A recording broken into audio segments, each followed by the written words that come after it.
Assalamualaikum warahmatullahi wabarakatuh. Perkenalkan, kami dari kelompok 1. Di sini kami akan menjelaskan materi kami tentang meramalkan kebutuhan SDM yang potensial dan juga menjawab perubahan lingkungan bisnis. Dengan saya, Diki Ibrahim Syah. Halo, perkenalkan saya Zulfikar Insanul Islam. Nama saya Fani Materuna. Nama saya Intanta Erlenungka Siregar. Saya Lutfi Dwi Ananda. Dan saya Dimyati Mubarak. Dalam sebuah perusahaan, perencanaan SDM merupakan sebuah hal yang penting dan harus dilakukan semaksimal mungkin. Tanpa melakukan hal tersebut dengan benar, tentu perusahaan akan lebih sulit untuk berkembang serta bersaing dengan kompetitornya. Sehingga untuk bisa melakukan visi dan misi perusahaan sepenuhnya, maka perencanaan ini harus dibuat dengan baik dan teliti, bahkan sebisa mungkin dilakukan secara maksimal.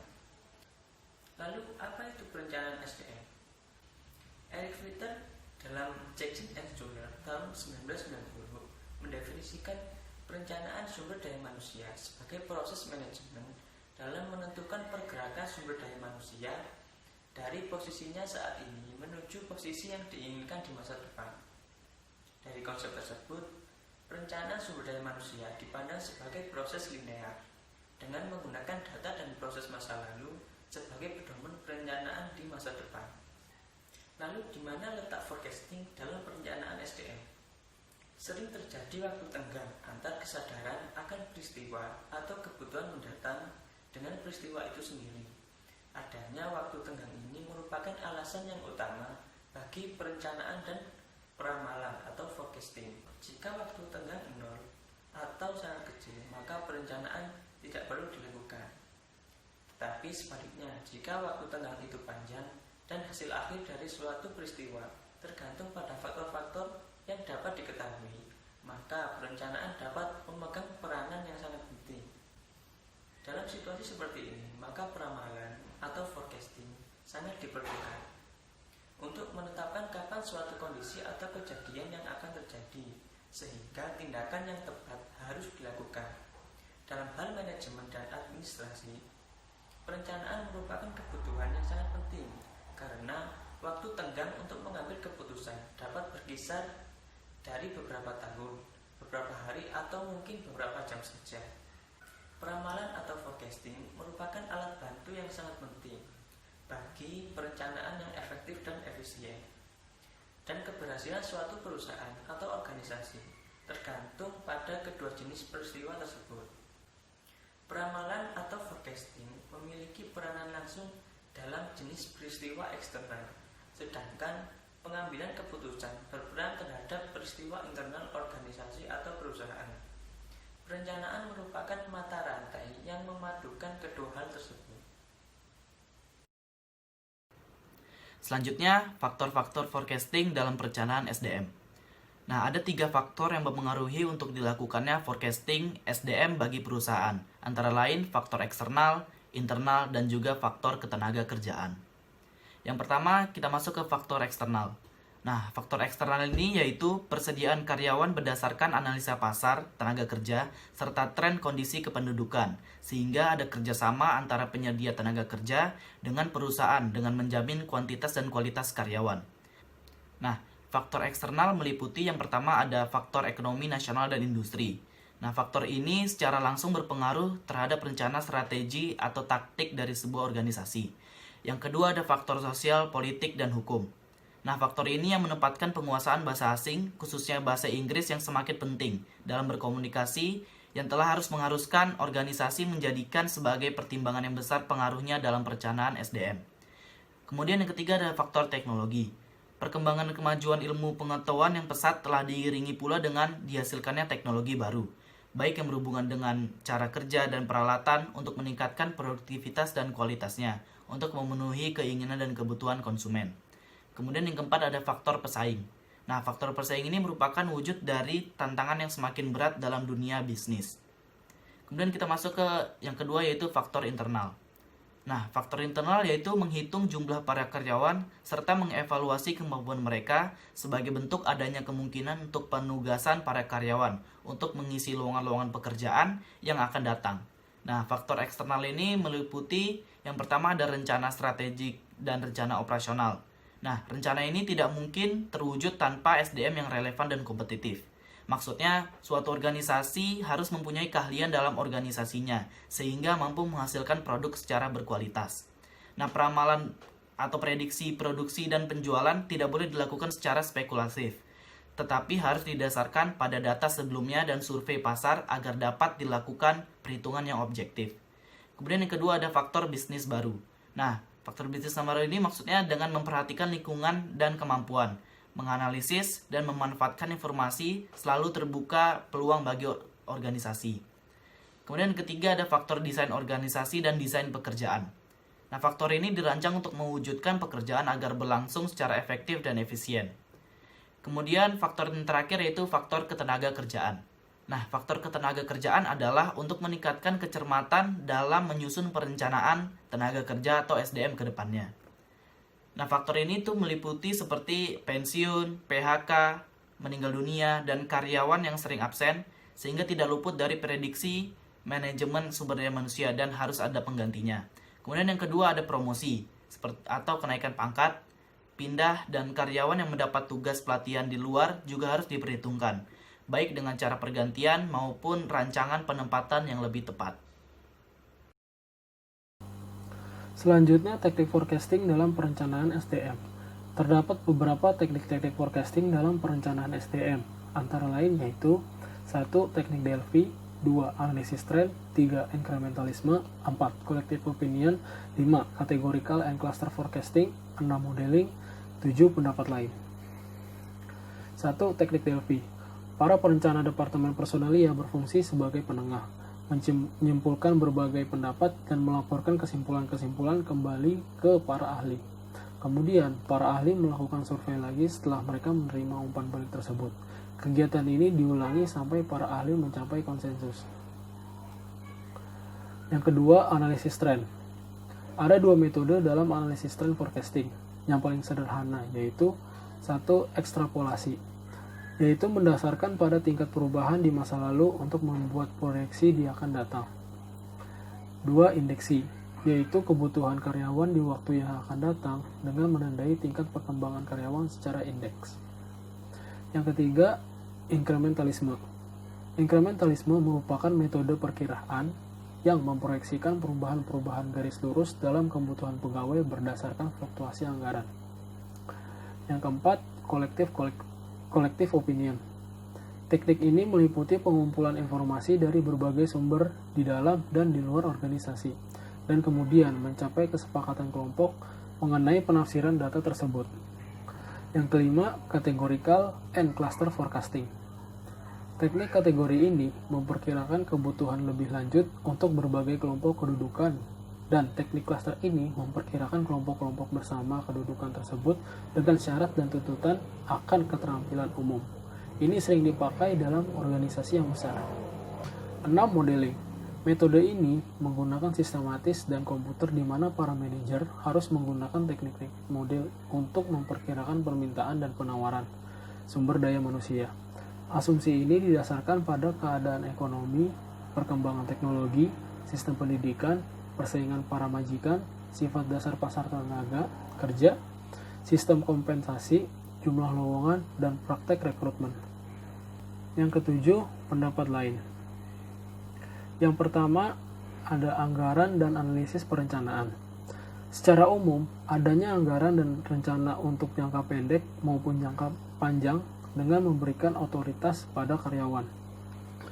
Kedua, analisis usaha baru, yaitu dengan memperkirakan SDM melalui perbandingan dengan organisasi serupa. Ketiga, analisis komputer, yaitu rangkaian formulasi sistematis yang digunakan secara serentak untuk menghitung kebutuhan SDM yang akan datang. 4. Analisis struktur organisasi, yaitu bentuk cerminan dari semua kegiatan operasi perusahaan.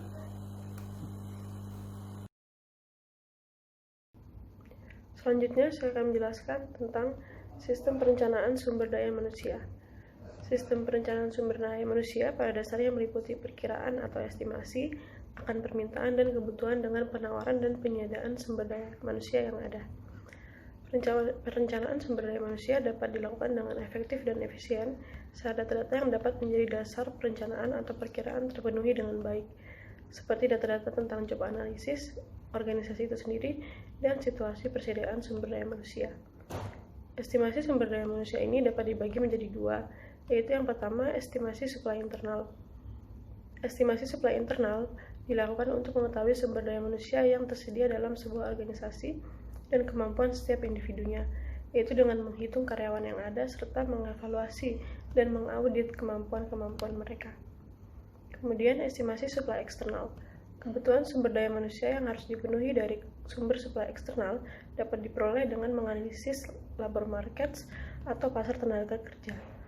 Selain itu, terdapat dua kegiatan dalam sistem perencanaan sumber daya manusia, yaitu yang pertama, penyusunan anggaran sumber daya manusia atau manpower budgeting.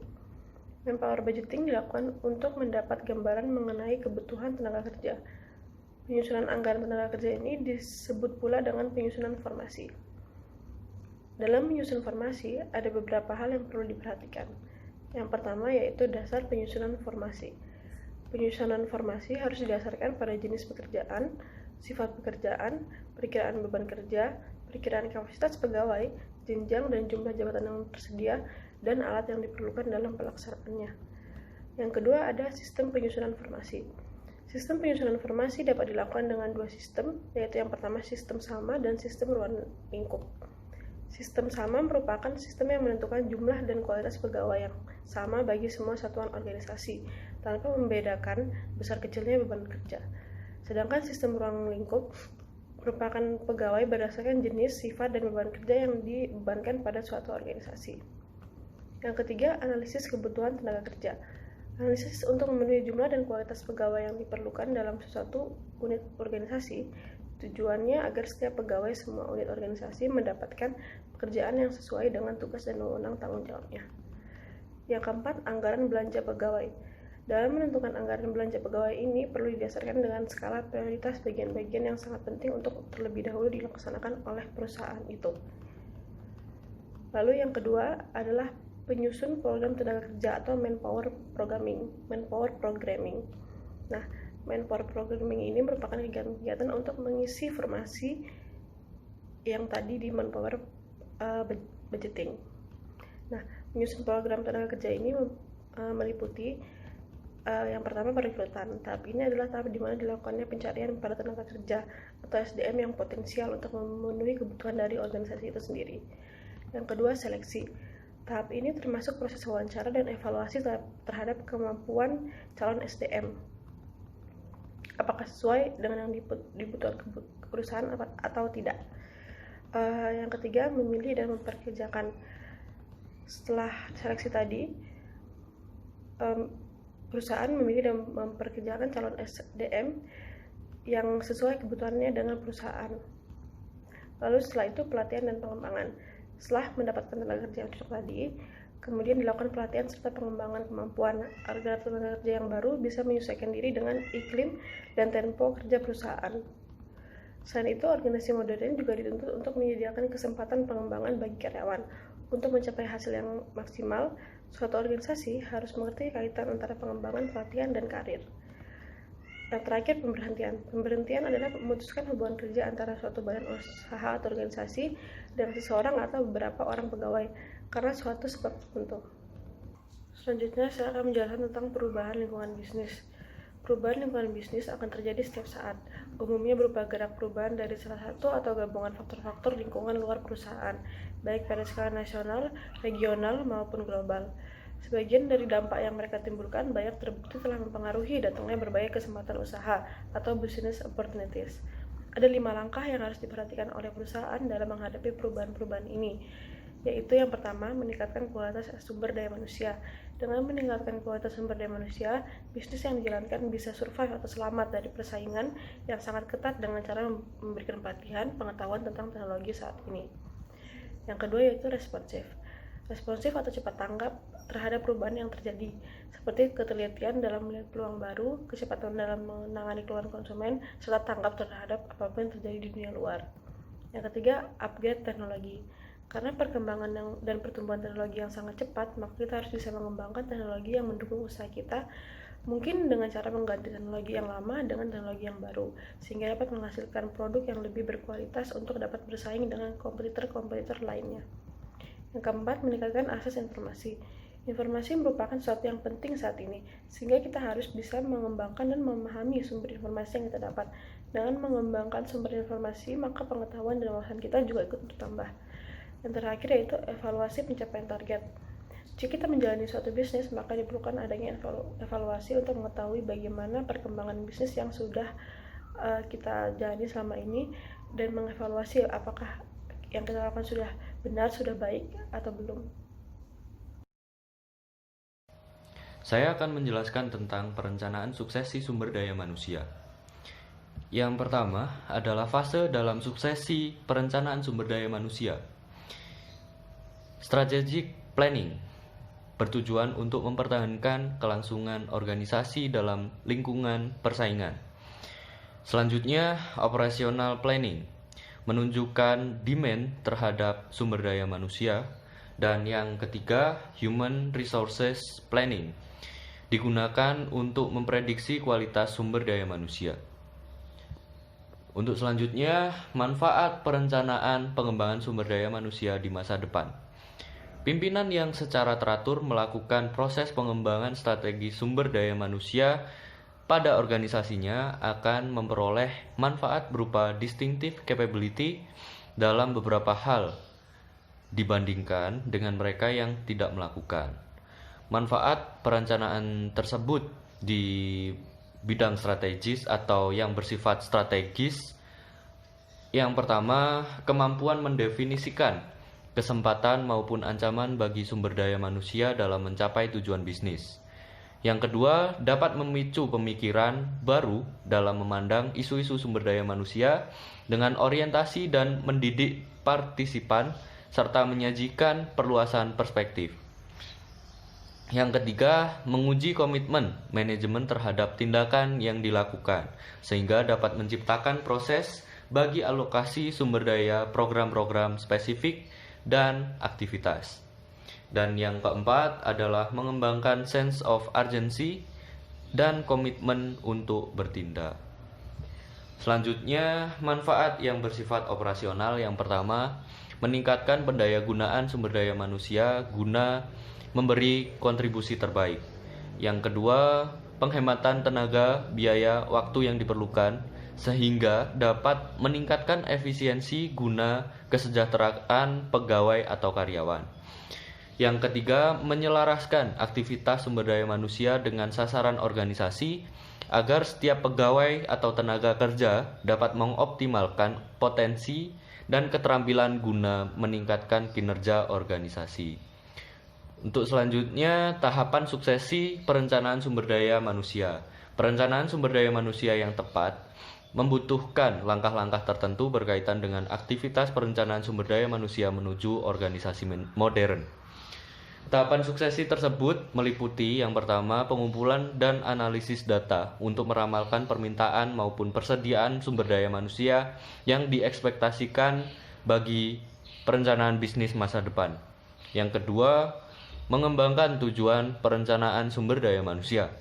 Yang ketiga, merancang dan mengimplementasikan program-program yang dapat memudahkan organisasi untuk pencapaian tujuan perencanaan sumber daya manusia. Dan yang ketiga, maksud saya yang terakhir, mengawasi dan mengevaluasi program-program yang berjalan. Nah, itulah yang dapat saya sampaikan mengenai perencanaan suksesi sumber daya manusia. Terima kasih. Selanjutnya, perencanaan SDM berkaitan langsung dengan tujuan yang hendak dicapai perusahaan, karena pada dasarnya sasaran perusahaan adalah mencapai tujuan yang telah ditetapkan. Perusahaan yang tidak membuat perencanaan sering ditemukan bahwa mereka tidak dapat memenuhi kebutuhan SDM sesuai dengan tujuan dari perusahaan yang efisien dan efektif.